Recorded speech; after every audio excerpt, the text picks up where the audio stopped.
Oeps.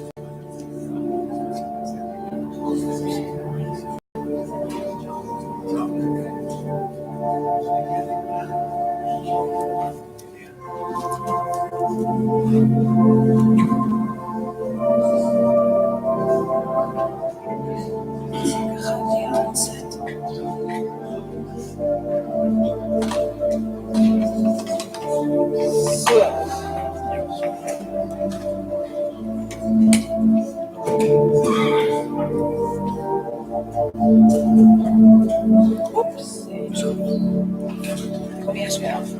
Ga je ophouden krijgen.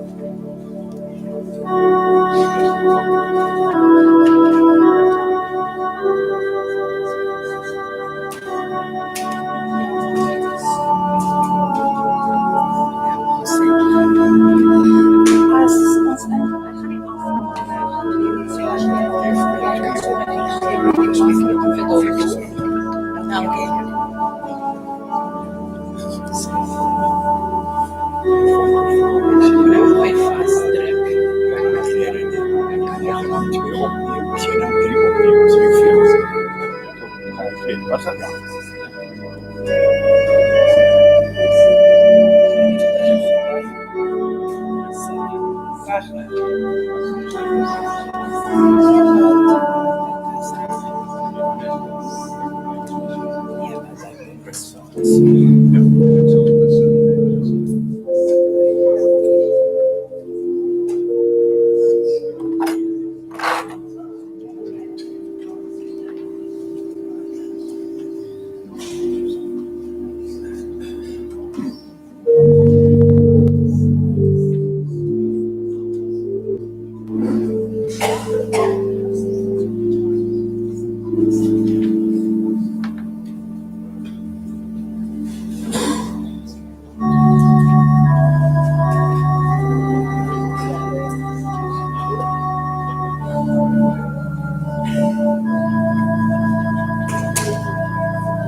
Goeiemôre gemeente. Dit voel soos 'n week of 2 terug wat ons gevra het, bring goedjies vir die makietie. En dis alles soos 'n troue, jy reël en jy reël en jy reël en as jy die sien is die troue verby. Dit was gister, was Vrydag aand, so lekker gewees om die makietie by die kerk te gehou het. Maar ons sou dit nie kon doen soos jy sonder julle bydra nie. En ek het nog gedink jy sal almal sê, ek wil sê Jan, Piet, Koos, en dit is daar dalk 'n Koos gewerk. Ek kan nie name noem en sê dankie vir almal, dankie vir hierdie en daai persoon nie, want ek gaan iemand vergeet. Dit sou nie moontlik gewees het sonder elkeen wat 'n pannekoekie gemaak het, wat die mooiste teetuin gemaak het, 'n springkasteel gebring het nie, en veral vir almal wat hulle sakke oopgemaak het. So van my kant af en van die Tryda se kant af sê ek vir julle baie dankie.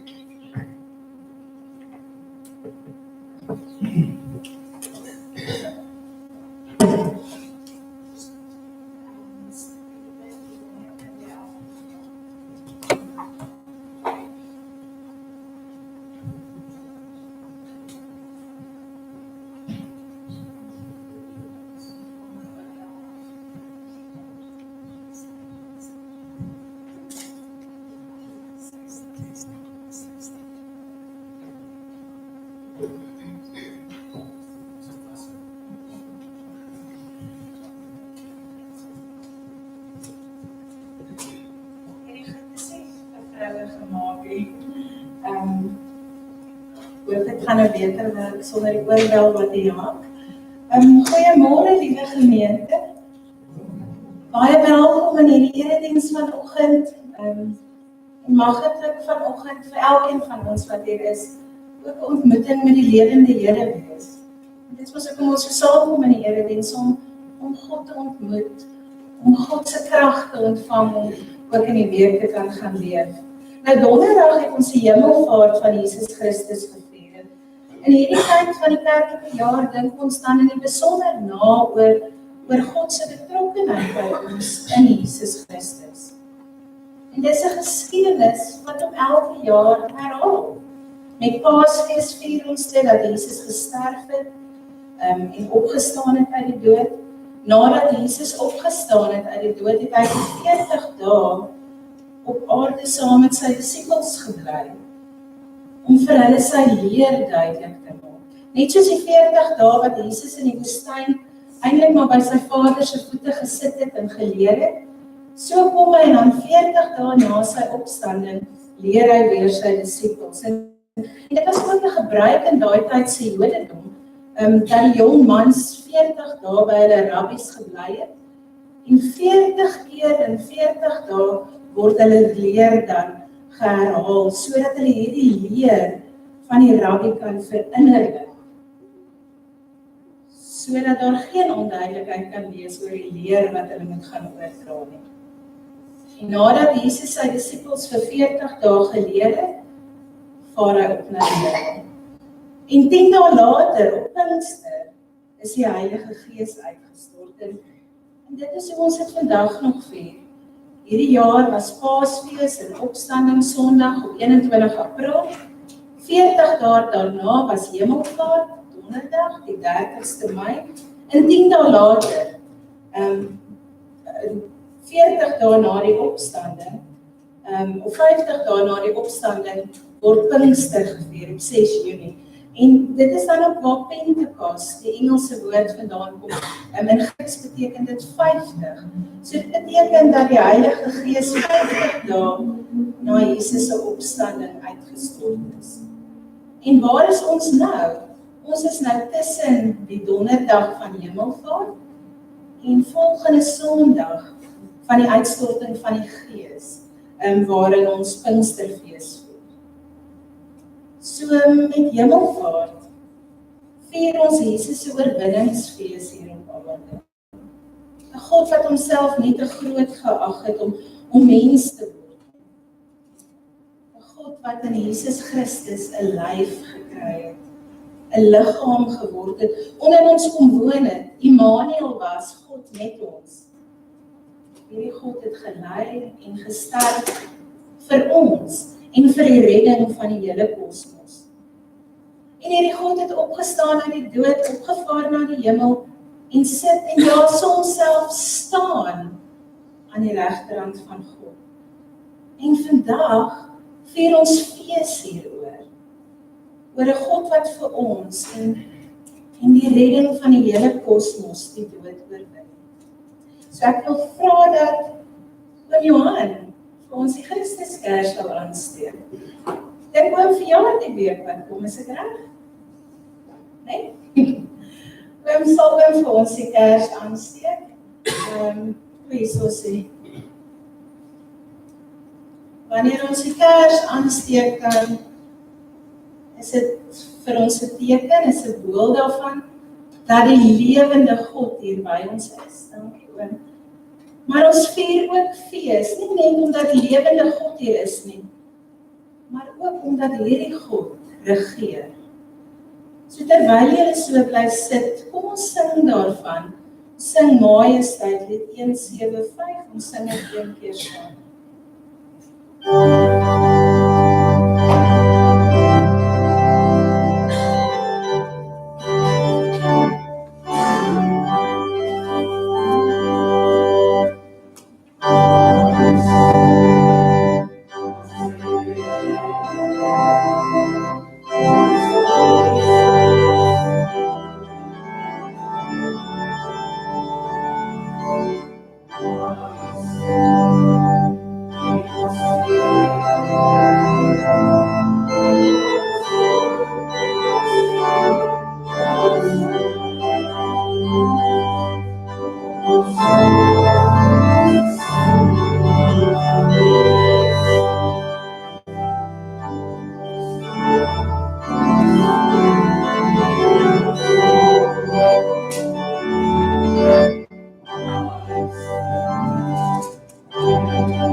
God is op sy heilige troon. Al julle volke, klap julle hande en juig tot ere van God. Verhef julle stem en roem sy naam oor julle aarde. Hy is ewig koning in die hemel en op aarde. Volke kniel en nasies juig oor al sy reddingsdade. Prys God. Prys hom, prys ons koning, want God is op sy heilige troon. Liewe gemeente, genade en vrede vir julle van God die Vader en van God die Seun, wat opgestaan het uit die dood en opgevaar het na die hemel en sit aan die regterhand van God en ook van God, die Heilige Gees. Kom ons sing 'n paar lofliedere, lied 202 vers 1 en 2, lied 223 vers 1 en ons sluit af met lied 176 met daai een vers. Kom ons staan.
Een, twee, drie, vier. Okay, 1, 2, 3, 5.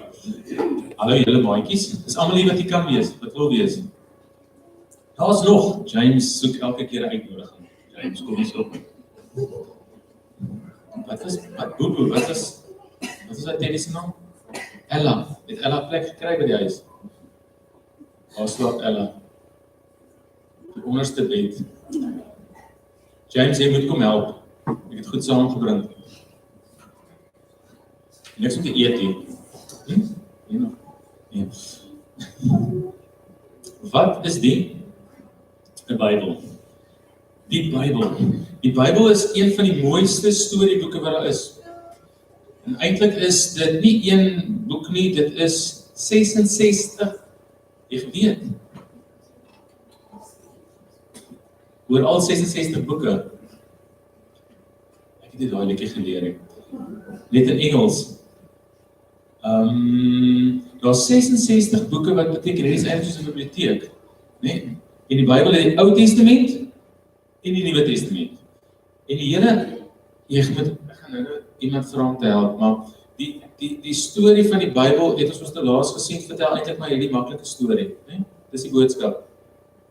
Wat sê dit? God het die baie lief. Dis die hele storie van die Bybel. Nou, wie van julle hou van stories? Ek hou van stories.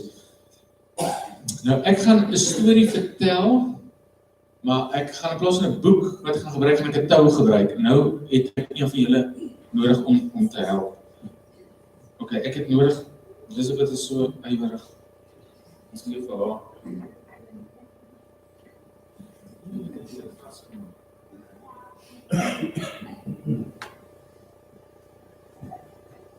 Gee my net 'n halfie.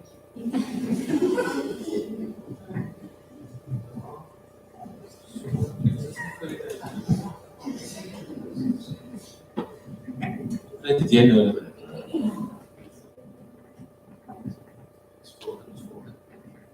Ek gaan met die een punt moet jy gaan.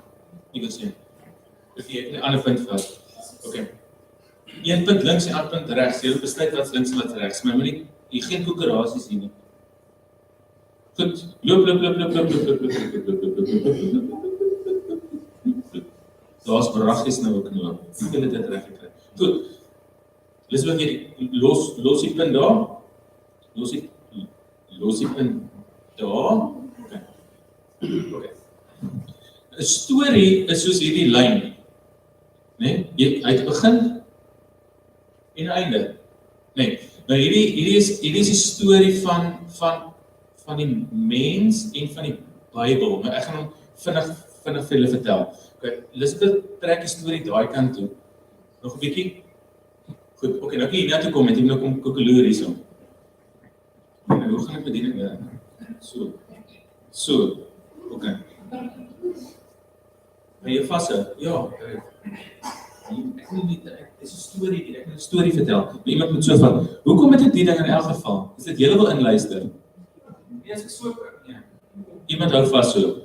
Die groot mense, jy moet koekeloer hier. Goed.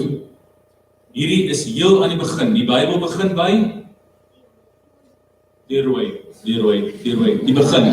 Die Bybel begin by die begin. Dit begin by Genesis wat sê, in die begin het God die hemel en die aarde gemaak. Onthou dit, dis hierso. Eintlik gaan die storie, maar goed. So ons begin by Genesis 1 hier. So dis die storie van die Bybel, van die Ou Testament wat praat van Genesis, Exodus, Levitikus, daar net. Ja, dis die storie van Israel, né? En so lank dan gaan die storie en dan gaan die storie en hou nie op by Genesis nie. Ons lees van profete, ons lees van konings, as die storie net hierheen wil kom. So dit is die Ou Testament en die Ou Testament vertel die storie van hulle wag vir iemand. Hulle wag vir iemand. Vir wie wag hulle? Iemand moet gebore word. Daar soos hy. Okay, wag eens met die storie, kyk hierso, op die storie. Hierdie merkie, Elizabeth, jy moet staan nie. Dan kan jy die storie sien nie. Okay. Hierdie is waar Jesus gebore is. Nee, op wat se dag is Jesus gebore? Ons vier dit elke jaar. Kersfees. Jy sê Paasfees. Hy kom dan. Kersfees. Jesus is gebore op Kersfees. So, dis waar Jesus gebore is. En toe, Jesus was 'n seentjie. Hy was God gewees. Nee, in die mic sak. Word jy moeg? Jesus was 'n seentjie, hy het groot geword en toe het hy disippels gekies. Onthou julle? Klomp disippels. Hoeveel disippels het Jesus gehad? 100.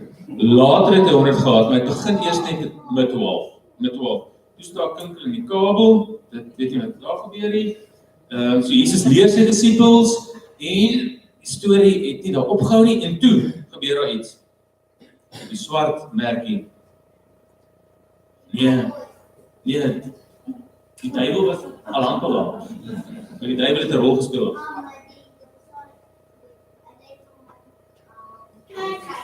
Ja, hierdie swart is die stukkie van die storie wat ons Paasfees noem, né? Jesus het gesterf op die kruis, maar die storie het nie daar opgehou nie. Wat het gebeur daar op die 3de dag? Het Jesus opgestaan uit die dood uit. Hy lewe. Ken jy die liedjie? Daar's 'n liedjie daaroor ook. 'n Klomp liedjies uit die Bybel. Maar die storie het nie daar opgehou nie. Ons het gelees en gehoor, Jesus het opgestaan uit die dood uit en toe na 40 dae het hy opgestaan. Ja. As hy. Op 'n wolk. Dis reg ja. Op 'n wolk, in 'n wolk. Nou, as Jesus weggegaan het, waar is hy nou? In die hemel. Waar is die hemel nou? Daar bo in die lug. So hy's ver weg, hy sê hier nie. Dis hartseer, dis alleen.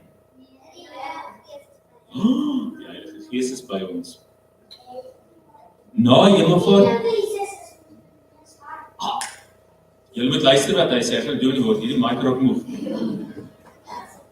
10 dae van nou af gaan ons Pinksterfees vier. Sê gou Pinkster, sê dit in die hoorie. Pinkster. Nou dit herinner ons dat die Heilige Gees by ons is. En die storie van die kerk hou nie daarop nie. Hier gaan die storie gaan aan. Daai herinner ons aan Pinkster. Volgende Sondag vier ons dit. Die storie gaan aan. Waar is Jesus nou? In die hemel. En die Heilige Gees is waar? Maak toe julle oë. Wie kan my sien? Okay, steek op julle hande. Oë toe, steek op julle hande. Wat sak julle hande? Maak op julle oë. Waar was ek gewees terwyl ek met julle gepraat het? Waar was ek hier? Hoe weet julle? Jy het vir my doen nie hoor. Hoe weet jy ek is hier gewees? Jy het gekoekeloer, jy het ook, hoe het jy geweet ek is hier? Ja? Ja? Ek nog steeds daar. So ek was nie weg gewees nie. Net omdat jy my nie kon sien nie, beteken nie ek was weg nie. Dieselfde met Jesus. Net omdat ons nie kan sien nie, beteken nie is weg nie. En die Heilige Gees help vir ons om te onthou. Jesus is langs jou, kyk langs jou. Kyk agter jou. Kyk voor jou. Vat aan jou. Dis waar Jesus oral is. Oral. En die Heilige Gees help ons om dit te onthou. Daar is hy. En dis waar Jesus is. Binne in jou, oral. Daar is hy. In jou maag, oral. In jou tong, oral. In jou hart. Ok. Julle gaan nou in julle groepies klaar. Julle gaan in julle groepies verder gaan. En die tou bly. Dankie. Goed. Cheers julle.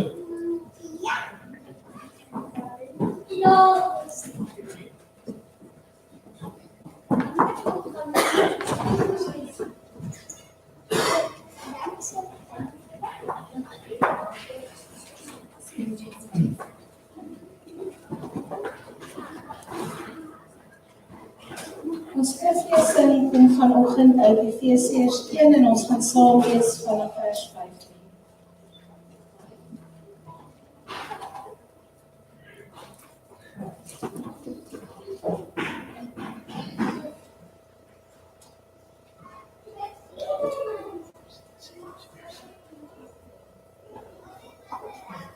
Terwyl die woord van die Here se oop is vir ons, kom ons bid. Here, u woord lê oop voor ons. Dit is so naby aan ons dat ons daaraan kan raak. Dit kan voel. Heilige Gees, wanneer u woord ons aanraak, laat ons dan tog nie onveranderd bly nie. Praat u self met ons, Here. Ons luister met verwagting. Amen. Efesiërs 1 vers 15 is 'n gebed van Paulus. Hy skryf vir die gemeente in Efesiërs en dan bid hy hierdie gebed. Daarom, vandat ek gehoor het van julle geloof in die Here Jesus en van julle liefde vir al die gelowiges, hou ek ook nie op om God vir julle te dank nie. En wanneer ek in my gebede aan julle dink, dan bid ek dat die God van ons Here Jesus Christus, die Vader aan wie die heerlikheid behoort, deur sy Gees aan julle wysheid gee en hom so aan julle openbaar dat julle hom werklik kan ken. Ek bid dat hy julle geestesoë so verhelder dat julle kan weet watter hoop sy roeping inhou en watter rykdom daar is in die heerlike erfenis wat hy vir gelowiges bestem het. En ek bid dat julle sal weet hoe geweldig groot sy krag is wat hy uitoefen in ons wat glo. Dis dieselfde kragtige werking van sy mag wat hy uitgeoefen het toe hy Christus uit die dood opgewek het en hom in die hemel aan sy regterhand laat sit het. Hoog bo elke mag en gesag, elke krag en heerskappy en wat daar ook al sprake van mag wees, nie net in hierdie bedeling nie, maar ook in die bedeling wat kom. Ja, aan hom het God alles onderwerp, hom bo alles verhef en hom aangestel as hoof van die kerk.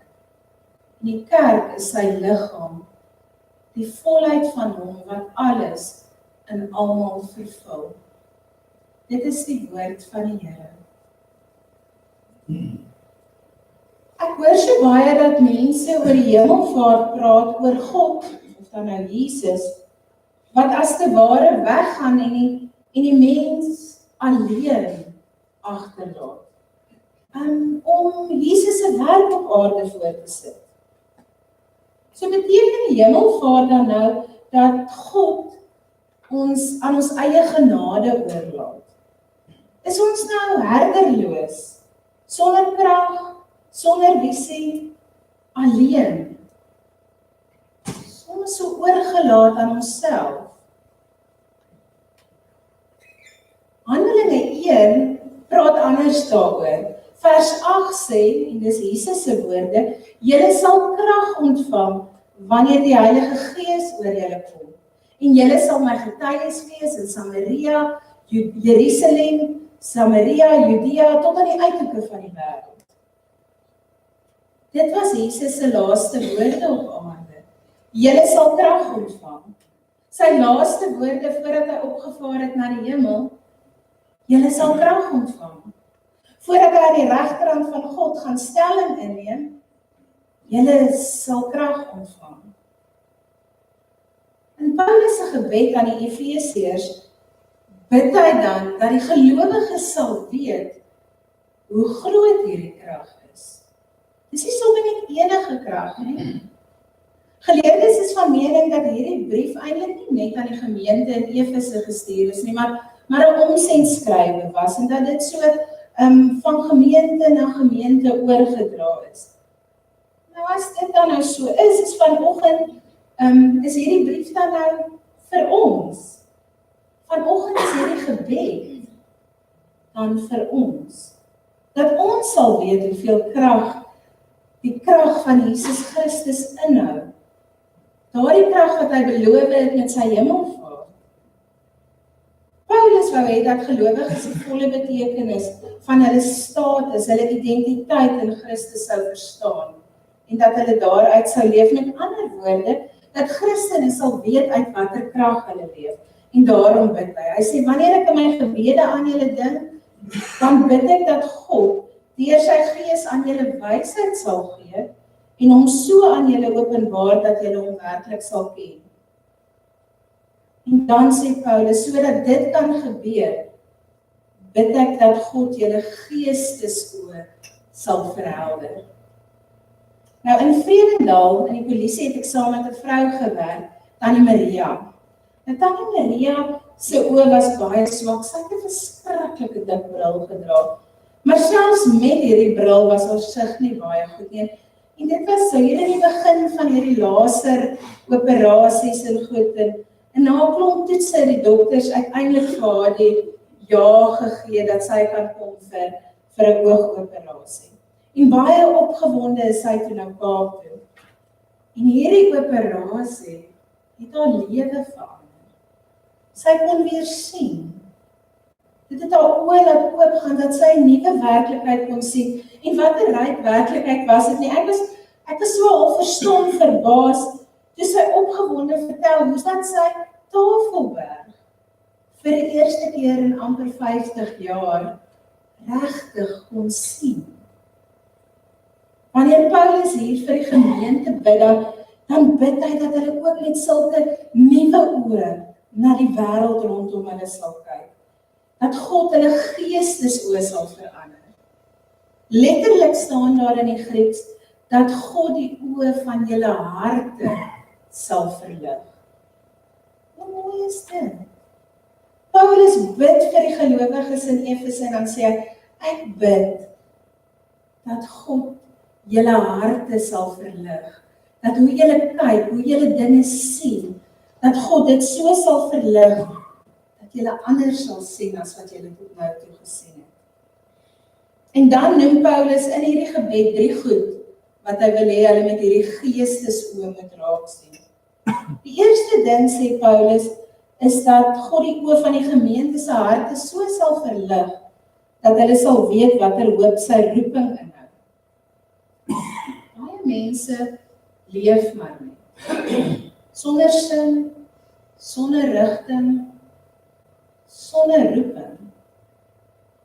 Sommige vind die sin van hulle bestaan in oppervlakkige dinge, soos geld, of 'n beroep, 'n verhouding, 'n duur vakansie of 'n motor, terwyl ander net leef vir hulle aftrede. Hierdie tydelike dinge bevredig dalk tydelik en vir sommiges is dit genoeg.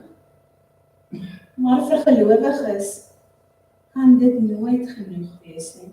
Want God roep gelowiges tot 'n betekenisvolle, 'n sinvolle bestaan. sodat ons aardse lewe oor baie meer sal gaan as oorlewing, oor selfbevrediging of rykdom. Ons moet leef met 'n roeping.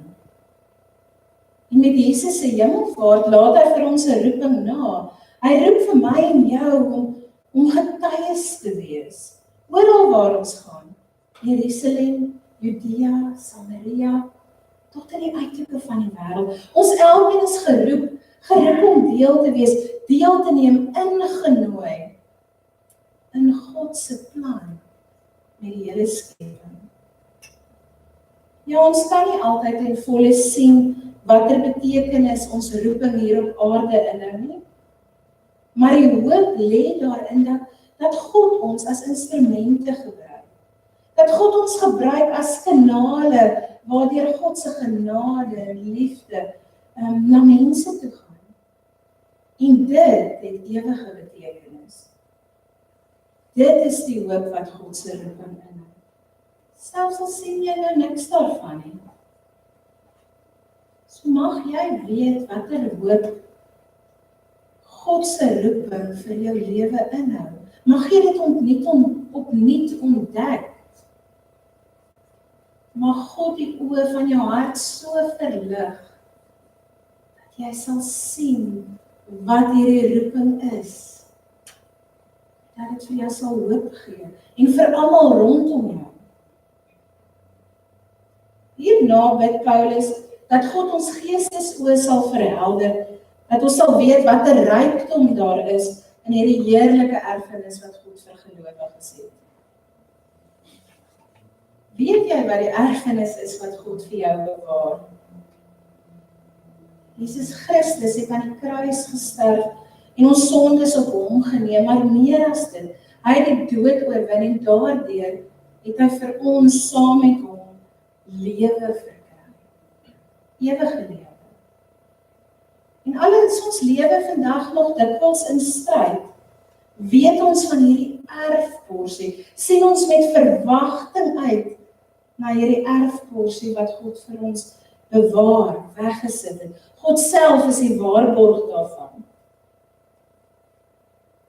God het vir ons groter rykdom op sy gesit as enige aardse rykdom.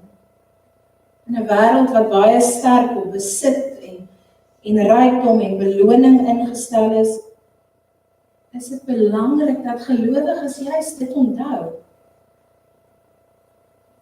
Ons mag nooit vergeet waar ons ware rykdom lê nie.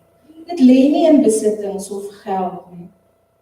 Dit lê in die erfenis wat God vir my en vir jou, vir sy skepping voorberei het, gereed gemaak het.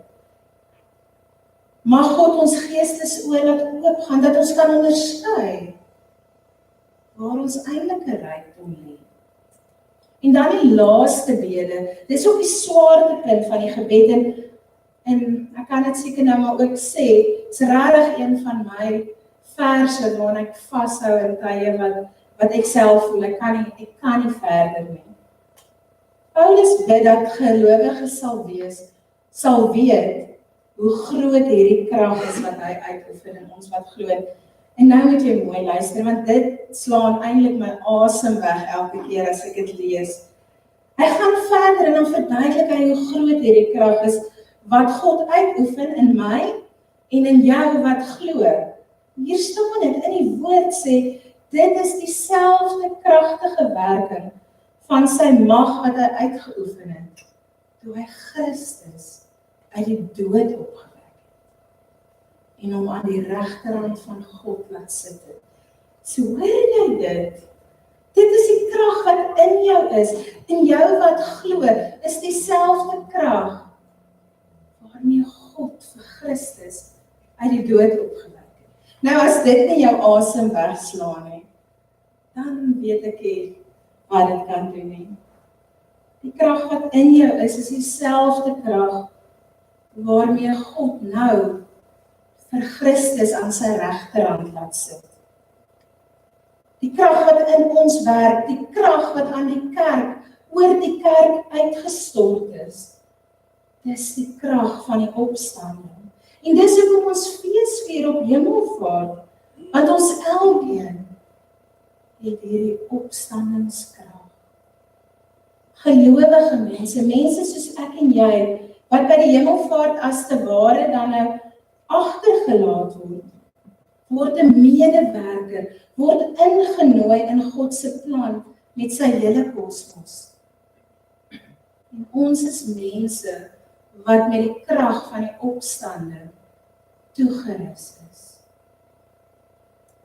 Christene leef dikwels met 'n houding van, ag, wat kan ek nou eintlik doen? Ek's nou eintlik nie so belangrik nie, en dit wat ek kan doen is nou ook nie so goed nie. Ek's maar net 'n mens, en hoe kan ek nou iets verander aan die wêreld? Wat kan ek die wêreld bied? Dis mos nou nonsens. Die woord sê, jy het die opstandingskrag in jou. Jy is tot enige iets in staat deur hierdie opstandingskrag van God wat in jou woon. Gaan lees maar die res van die brief van die Efesiërs. Hierin probeer Paulus nou beskryf wat hierdie opstandingskrag alles behels. Eerstens sê Paulus, gee hierdie opstandingskrag aan jou 'n nuwe identiteit. Ons is uit genade gered. Nie uit onsself nie, maar omdat God gekies het. God het gered, God het nuut gemaak. En die geboorte van Jesus Christus, die opstanding van Jesus Christus, is die inleiding van hierdie nuwe era. Ons leef in hierdie nuwe era, soos Jesus is ons nou ook uit hierdie dood, wat eintlik ons ewige tuiste sou wees, maar is ons ook uit die dood opgewek. En te veel Christene leef met 'n mentaliteit van, ek is 'n nuttelose sondaar. Nou, om dit te dink, en dit is nederig en beskeie, en nederigheid is belangrik, maar ons moenie die betekenis wat die opstanding in ons lewe het, minag nie. God werk deur sy Gees in jou en in my en gee aan ons 'n nuwe identiteit.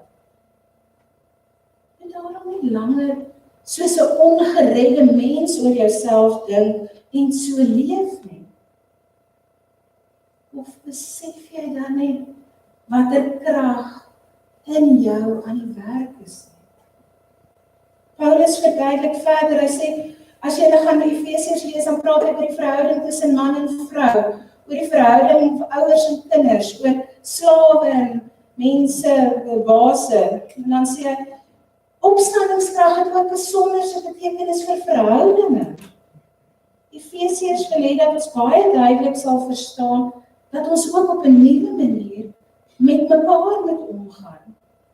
Die ou skeidings tussen mense is afgebreek. Die krag van die opstanding maak nuwe verhoudingsmoontlikhede moontlik. Ja, selfs oor baie grense. Wat dit ook al mag wees, jy sal weet wat se grense wat in jou verhouding is, wat maak dat hierdie verhouding net nie wil werk nie, net nie op dreef wil kom nie.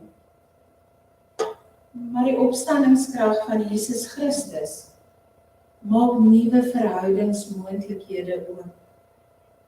Ja, selfs daardie verhoudinge wat jy dink niemand iets aan kan doen. Die opstandingskrag van Jesus Christus in jou kan gebreekte stukkende verhoudinge weer lewig, nuwe lewe. Die opstandingskrag maak dit ook vir ons moontlik om kerk te wees. Dieselfde Gees wat Jesus uit die dood opgewek het, word ons nou mee toegerus. Bemagtig jou om jou plek in die kerk, in die liggaam van Christus te kan volstaan. Dit bring weer hierdie probleem van minderwaardigheid ter sprake. Wat kan ek nou eintlik doen? Wat kan ek vir God beteken? God sy antwoord is maar eintlik duidelik, gebruik die gawes wat ek jou gee, gebruik die krag wat ek jou gee, en doen dit in die dienende gesindheid van Christus, en jy sal verstom staan oor wat God deur jou kan doen. Hierdie opstandingskrag het 'n hele lewenstyl betekenis. Want dit het alles te doen met hoe jy leef. Ons moet net eenvoudig op 'n nuwe manier begin leef. Gelowiges is nie meer mense van die duisternis nie. Ons is mense van die lig. Ons moet deursigtig wees, oop wees. Niks van ons moet agtertoe deure gebeur nie. Wat ook al gebeur, moet voor almal kan gebeur, sodat almal dit kan sien, sodat die waarheid kan sweef hê. Omdat ons saam met Jesus uit die dood opgestaan het, moet ons net leef en kan ons nie maar net leef soos tevore nie. Ons is mense wat nuut is. En die sonde kan nie langer heerskappy oor ons voer nie. Die Gees van God gee aan ons die vermoë om 'n heilige lewe te kan leef. Die opstandingskrag in jou sal jou daarmee help. Hierdie opstandingskrag beïnvloed ons hele lewensuitkyk. Ons leef met die krag van die opstanding saam met Christus. En al is daar allerlei kragte en magte aan die werk in die wêreld, is ons gelowiges wat ons krag put uit die oorwinning van Jesus. Oor alle magte en elke gesag, elke krag en heerskappy waarvan daar sprake kan wees. Ons leef daarom nie met vrees nie, maar met sekerheid. Nie oor ons eie goedheid of ons eie oorwinnings nie, maar ons kan maar leef met die sekerheid van Jesus se oorwinning. Ons verstaan nie altyd regtig dat Jesus die oorwinning reeds behaal het nie. Ons dig dikwels meer krag toe aan Satan en die bose as wat dit het. Jesus het hierdie magte reeds oorwin. En die opstandingskrag wil ons help om te leef vanuit die oorwinning wat Jesus bewerk het. So die opstandingskrag, die krag wat Jesus uit die dood laat opstaan het en aan die regterhand van God laat sit, dit gee aan ons 'n nuwe identiteit. Dit gee aan ons die vermoë om in nuwe verhoudings te kan staan. Dit laat ons as kerk ons gawes gebruik. Dit laat ons nuut leef vanuit Jesus Christus se oorwinning. Hierdie krag, hierdie opstandingskrag is in jou. Elkeen van ons wat glo, het hierdie krag. Nie minder of meer as die een langs aan jou nie. Die woord sê as jy glo, dan het jy hierdie krag. So moenie langer met jou eie krag voortploeter nie. Eier hierdie opstandingskrag van Jesus Christus vir jou toe. Hierdie gebed van Paulus wil ons herinner so tussen Hemelvaart en Pinksterfees van volgende Sondag aan die krag waaruit ons leef. Die krag wat Jesus gesê het, julle sal krag ontvang. Dis die krag wat julle ontvang. Die krag wat Jesus Christus uit die dood laat opstaan. Die krag wat Jesus aan die regterhand van God laat sit en staan. So as jy 'n middelmatige lewe wil hê, met middelmatige impak, nou gaan doen dit dan met jou eie krag. Maar as jy 'n lewe wil hê wat regtig 'n verskil maak, skuif jouself op sy, sodat die krag van God, wat Jesus uit die dood opgewek het, dat daardie krag jou lewe kenmerk. Laat toe dat God jou geestesoë so sal verlig, dat jy kan sien wat God doen, wat God vir jou in gedagte het. Moenie langer uit jou eie krag leef nie. Dis 'n mors van tyd. Gaan leef in afhanklikheid van God. Sodat God se krag, daardie krag wat oneindig meer kan doen, as wat jy ooit kan dink of droom, dat dit die krag sal wees wat die verskil maak in jou en in ander rondom jou se lewe. So mag God jou geestesoë verlig, die oë van jou hart so verlig, dat jy sal weet wat die hoop van jou, wat jou roeping is, sal inhou. Mag jy weet dat God vir jou 'n groot erfenis bewaar. Mag jy ophou leef vanuit jou krag. En mag jy God se opstandingskrag ontvang en daaruit gaan leef. Amen. Here, aan U wat deur die krag in ons werk om al die lof en die eer toe.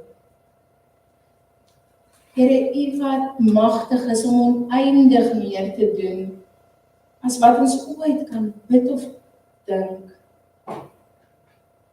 Aan U, Here, kom die eer toe.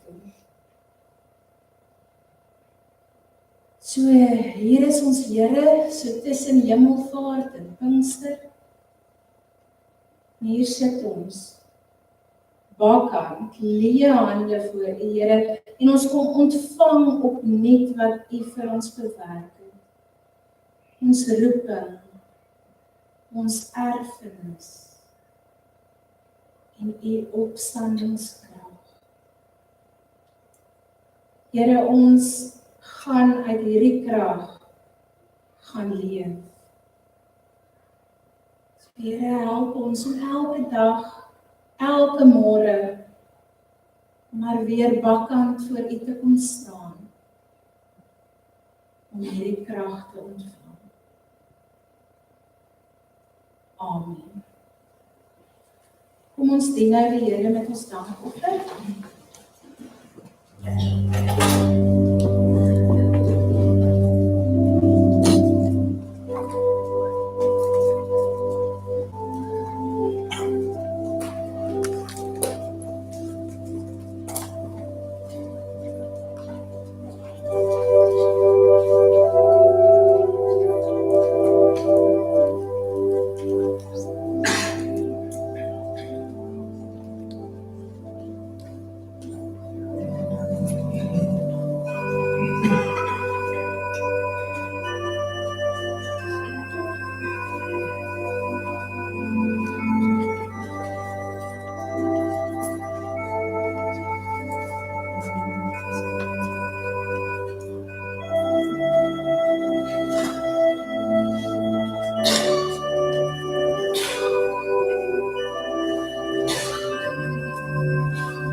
Here,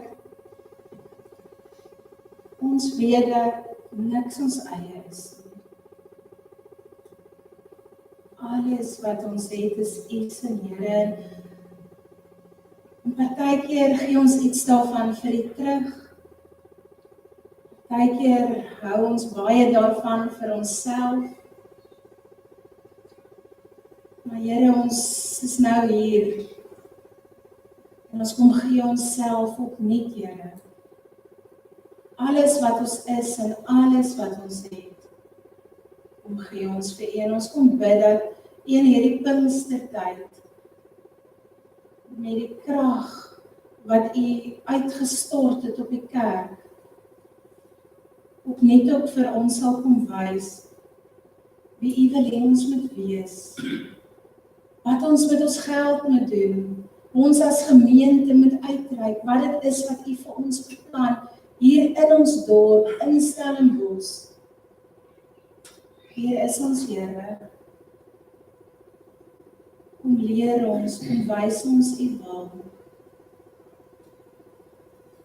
Ons sal luister met verwagting. Amen.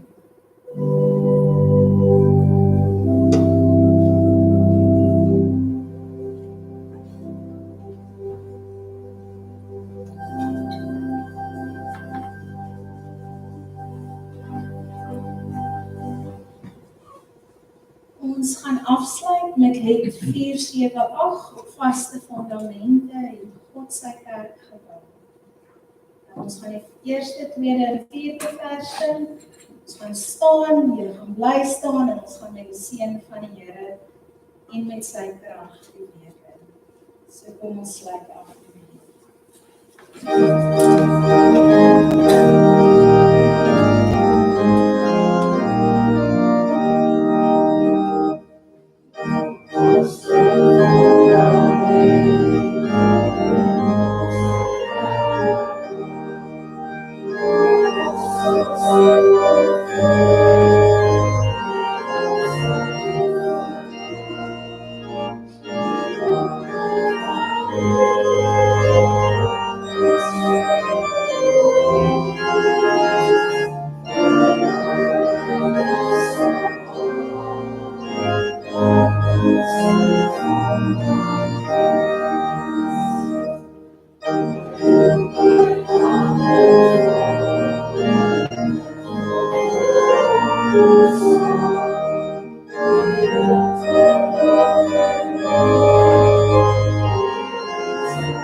Die God wat vir Jesus Christus uit die dood opgewek het.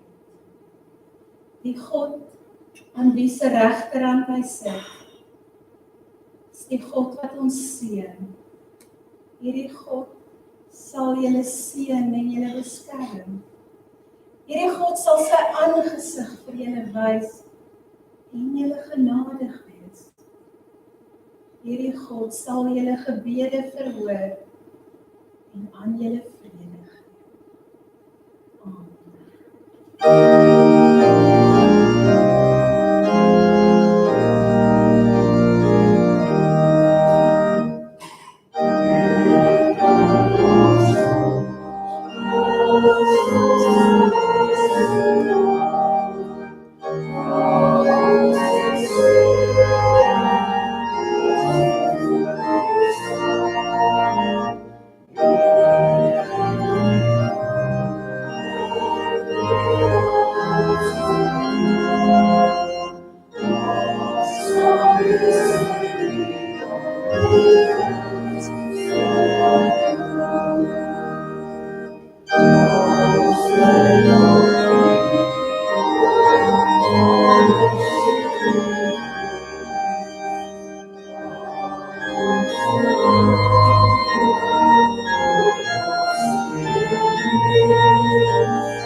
Dis so ons weet nie wat ons gemaak het. Dit is nie. Dis wat ek